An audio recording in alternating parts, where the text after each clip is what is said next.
For today's video mga bossing ay magpapalitan ng big disc dito sa Honda Click version 4 mga bossing. Papalitan natin ng max speed na big disc tong Honda Click version 4 mga bossing. 260mm to mga bossing. So panoorin nyo nga dulo mga bossing kung gusto nyo makita yung resulta mga boss. So yun lang mga bossing. Ganda ng kulay na napili mo. Wala bang silver ganito? Ang dami dalakin ito.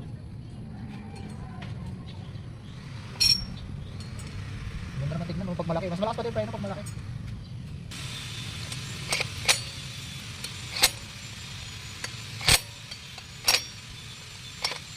Mano-mano natin ang higpit. Baka masubrahan sa higpit. Mano-mano lang.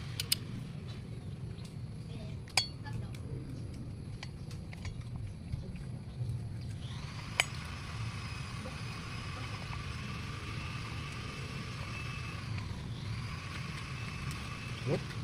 Baka masubrahan sa higpit. Mano-mano lang yun. Sunod natin to. Ayan. Ay! Ano sa'yo no? Ano lang? Hindi kagaya sa akin.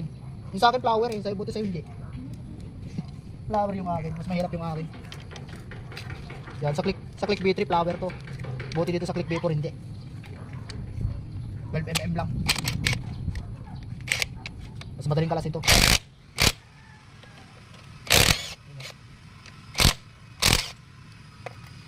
Buti pa ito mas madaling kalasin.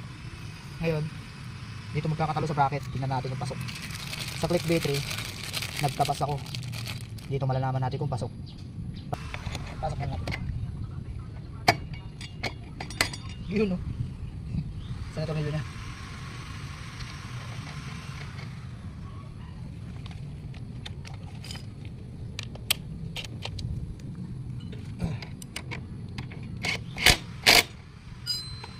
Yun. Tapos dito pasok muna natin to. Para hindi tayo mahirapan mamaya. Ay dito pala. Nakapagsayad eh. Doon nga malalaman natin mamaya kung sasayad o hindi. Yung sa akin wala naman sayad dun sa click B3. Dito sa'yo magkakatanong.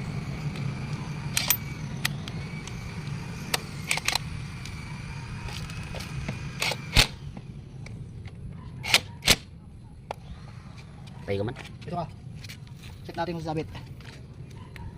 Yung mga lock dito kung sasabit. Uy, smooth. wala. Sasabit. Masok ka. Yun. Masok na. Ito rin niya.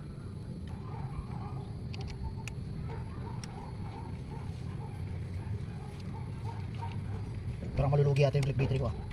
Mas maangas yata ito ah. Palit kaya tayo.